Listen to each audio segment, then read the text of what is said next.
With two drill sites in Western Canada, Surge Energy is a smaller player in the oil and gas industry, so it's been trying to insulate from tariffs by selling its oil before they take effect. It needs to end. That's why I've been crystal clear: until these tariffs are off the table, until the threat of tariffs is gone for good, Ontario will not relent. You know, he put up a smokescreen. He keeps moving the goalpost. Well, the market is speaking loud and clear. The market is going to go downhill faster than the American bobsled team. Welcome back. The head of the Canadian province of Ontario is, listen to this, threatening to cut off electricity exports to the United States. Canada stands to lose a staggering $19 billion in annual revenue, thanks to a 25% tariff on most Canadian imports and a 10% levy on energy exports, all within just 3 months of Trump's trade war. That's nearly $550 million in losses every week, forcing Ottawa into a dramatic U-turn. Instead of sending oil south, they're rushing exports to Asia and Europe. Could this be the classic case of hoist with his own petard that Trump never saw? Coming, the oil fields are in turmoil, foreign policy strategies have shifted colors overnight, and a whole new North American showdown is unfolding. Curious what lies ahead. For these two powerhouses, let Deep State reveal it today. And don't forget to subscribe and hit the bell to catch our freshest political economic updates. Immediately after his second inauguration, President Donald Trump unleashed his hard-hitting America First agenda as of February 30, 2025. A 25% tariff on most Canadian imports and a 10% levy on all energy products took effect. This decision dropped just hours after his shocking remark that Canada could easily become the 51st state if it agreed to join a comment that lit the fuse for unprecedented diplomatic tensions between the two nations.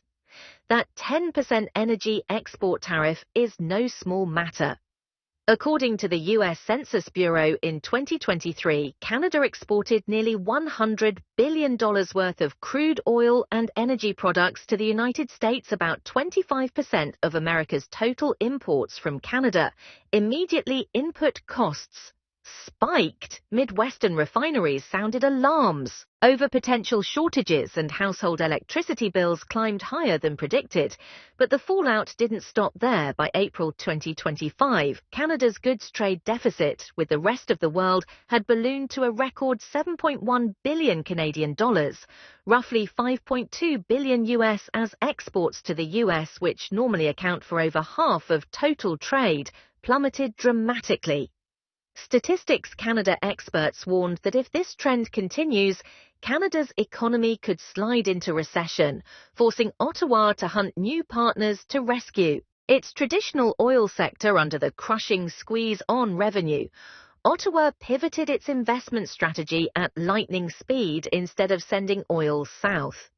They're now doubling down on long-term export deals with China and EU member states, new pipeline networks and port partnerships in Western Canada have been fast-tracked as a silent but powerful response to Washington. In this context, one burning question remains: did Trump ever anticipate that his harsh tariff policies would trigger such a fierce backlash from his northern neighbor, now that Ottawa has decisively turned the wheel westward rather than south? The U.S.-Canada relationship stands at a dramatic crossroads, and the repercussions of America First may be far deeper than anyone imagined. When Trump's tax hammer came crashing down on Canada's oil industry, the real surprise was that the White House ended up with the fattest slice of the pie. Just look at the spread between Western Canadian Select WCS and West Texas Intermediate WTI prices to see the brutal hit Ottawa took, and the nearly fussy £8.60 per barrel bonus Uncle Sam pocketed. In mid-May 2025, WCS was trading at just £52.24 per barrel, while WTI held firm at $60.79, meaning the US could buy Canada's heavy crude for nearly 14% less, then refine and sell it at global benchmarks. What makes this twist even more ruthless is the sheer volume flowing south. In March 2025, Canada exported a record 3 million barrels per day of crude to the US, the highest in the history of their energy relationship. Even amid political tensions, that volume still accounted for 60% of America's total crude imports, cementing Canada as a must-have supplier. The scenario turns tragic when you consider how savvy the US market is Midwest, and Gulf Coast refineries not only bought WCS at a discount, but also re-exported refined products, gasoline and diesel into a world market where prices hover 5 to 7 above WTI, according to the latest EIA data. The US shipped out an average of 7.2 million barrels of refined fuel per day, pocketing a margin of about 50 cents to $1 per barrel over its Canadian oil costs. Trump's 10% energy export tariff didn't just strangle Ottawa's coffers, it warped the entire value chain. WCS's domestic price plunged so severely that Alberta's producers were forced to swallow losses of $5 to $20 per barrel against production costs. Meanwhile, US refineries invested just pennies more in operational costs to turn that heavy crude into high-value products for global sale. Not content to watch revenues evaporate, Canada doubled down on the West-East corridor pipelines, like the Trans Mountain Expansion TMX sprang into action, funneling Alberta crude to Pacific ports for Asian export ports in British Columbia, inked long-term leases with China, India and South Korea, hoping to recoup some of the losses inflicted by America's silent embargo. But this pivot comes with a sting. Logistics costs jumped 5 to 7 per barrel, according to the Canadian Association of Petroleum Producers, as oil had to travel further by pipeline or on larger tankers around the Pacific. Even though the WCS-WI gap narrowed slightly, it remained painful enough to keep Canada on the back foot overall. Trump's tariff blow wasn't just a wrecking ball for Canada's traditional exports, it was a windfall for US refining. Unless those root and branch tariffs are eased, North America's energy ties will keep sliding into a battle of conflicting interests, with consumers on both sides potentially paying the price in higher costs, a scenario no policymaker wanted, but one Trump unwittingly unleashed. When Canada truly felt the tax hammer from Washington, they rebooted the idea of expanding their oil export pipelines toward the west into the Pacific. Previously, the most promising projects, like Energy East and Northern Gateway, had both been taken off the table amid a tangle of legal barriers and fierce opposition from local communities and Indigenous groups. Specifically, Energy East, a plan to carry oil from Alberta through Quebec to New Brunswick for export, was scrapped entirely by TransCanada, now TC Energy, in October 2017, after nearly 4 years of scrambling through paperwork and facing pushback from eastern provinces, with survey and permitting costs alone estimated at over 1.1 billion Canadian dollars down the drain. Meanwhile, Northern Gateway and Bridges project, approved by the federal government in 2014, was officially cancelled by Prime Minister Justin Trudeau in November 2016 due to inadequate environmental safeguards and pressure from Indigenous communities, ending a pipeline that could have moved 525,000 barrels per day to British. But the pivot didn't stop there. The global market moved swiftly to embrace the change. According to Reuters, in May 2025, China overtook the US to become Trans Mountain's largest customer, importing an average of 207,000 barrels of crude per day, up from a mere 7,000 barrels per day a decade earlier. This shift not only validated TMX's effectiveness, but also proved the success of Canada's East. No more West.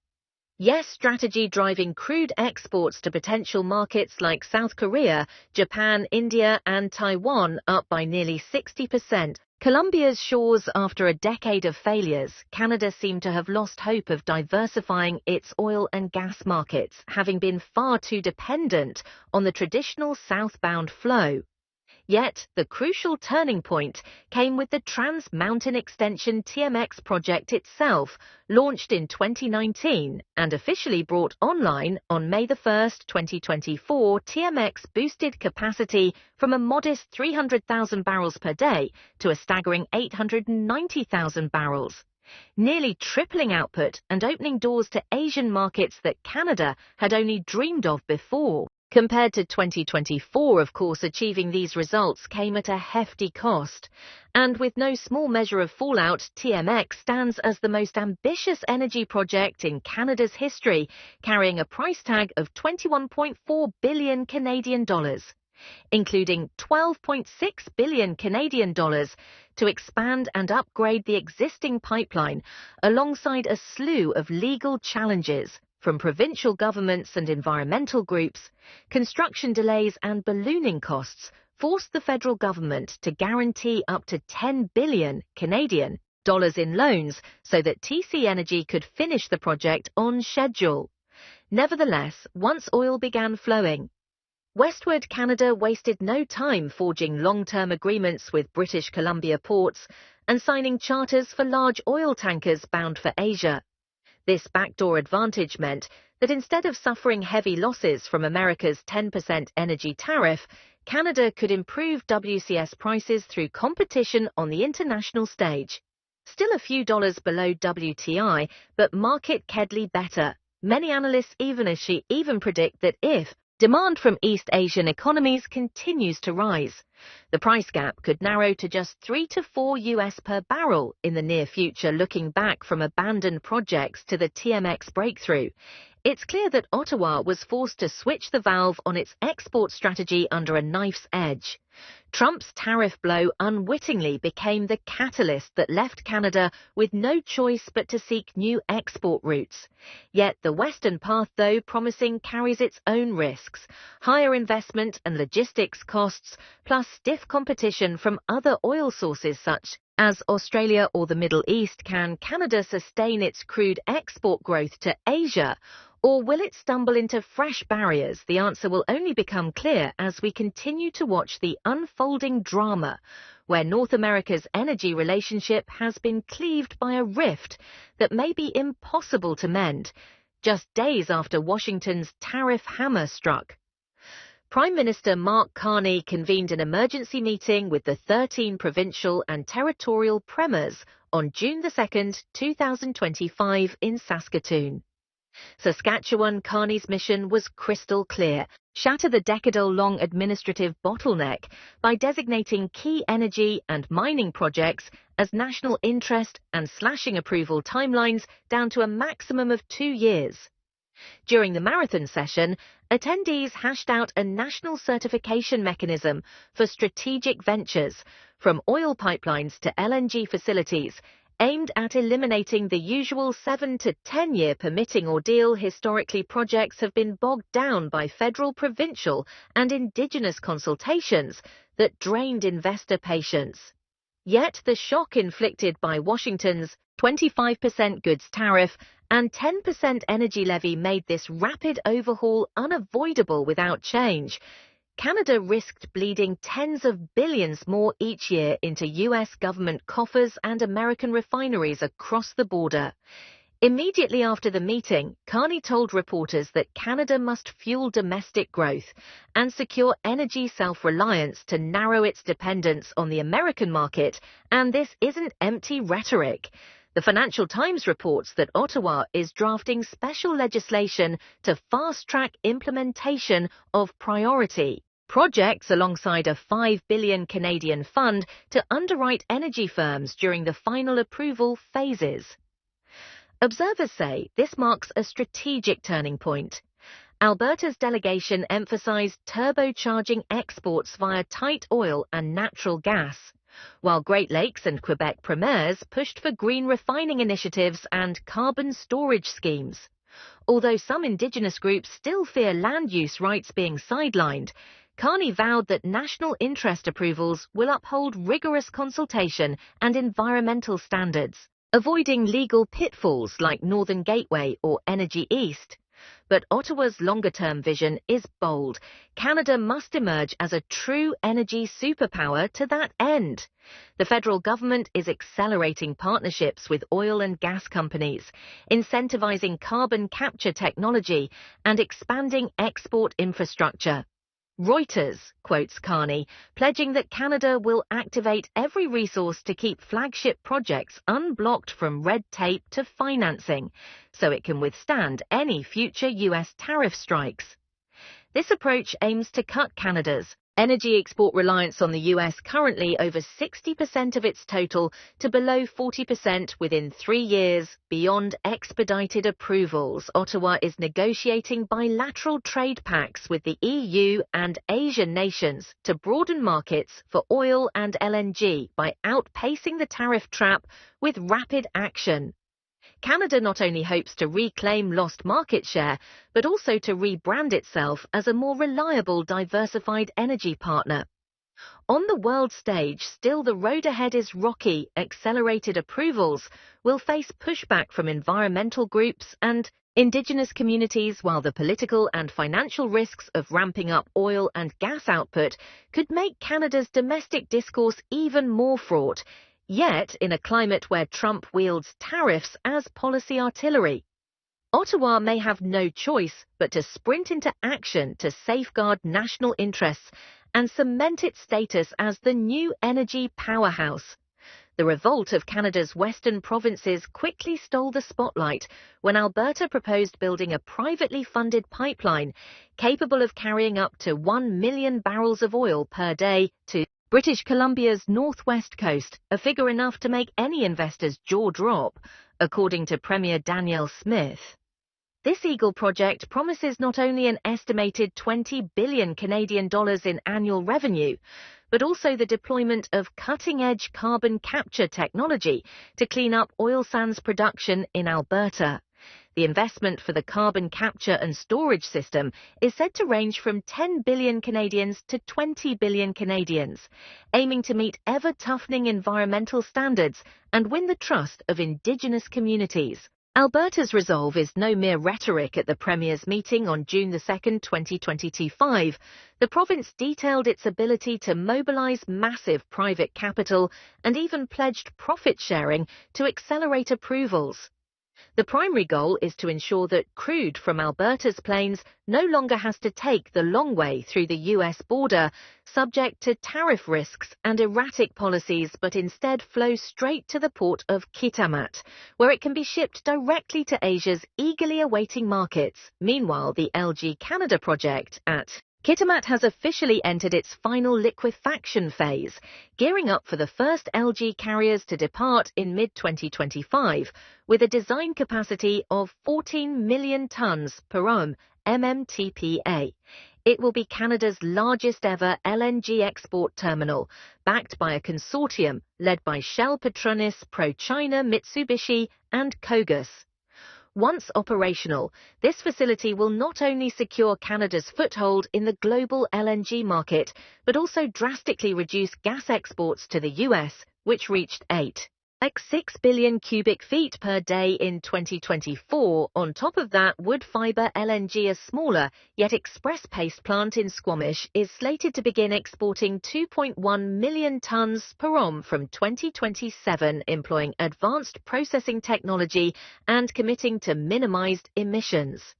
The emergence of these two LNG giants promises to propel Canada far beyond its North American confines, straight into key markets such as Japan, South Korea and India, economies racing to secure cleaner energy sources. Overall, as the US door slowly closes under tariff blows, Canada has not forged a new escape by way of the Northwest Pipeline, but simultaneously built a formidable LNG network. This ascent not only underscores the flexibility of federal and provincial policy, but also raises the question, did Washington ever imagine that its tariff strike would become the catalyst, propelling Canada to become a true energy superpower? Reaching out to the global market, alarm bells immediately rang out from the First Nations community when Ottawa launched its fast but not lower standards process on June 6, 2025. The Assembly of First Nations warned that Bill C-5, the legislation allowing national interest certification for projects, bypasses comprehensive environmental impact assessments and drastically shortens federal consultation time with Indigenous groups. They denounced the fact that there isn't even enough time left to discuss land use rights, cultural preservation, and water resource protection with First Nations communities. At the same time, environmental organizations like Climate Action Network Canada blasted Bill C-5 for threatening democratic and environmental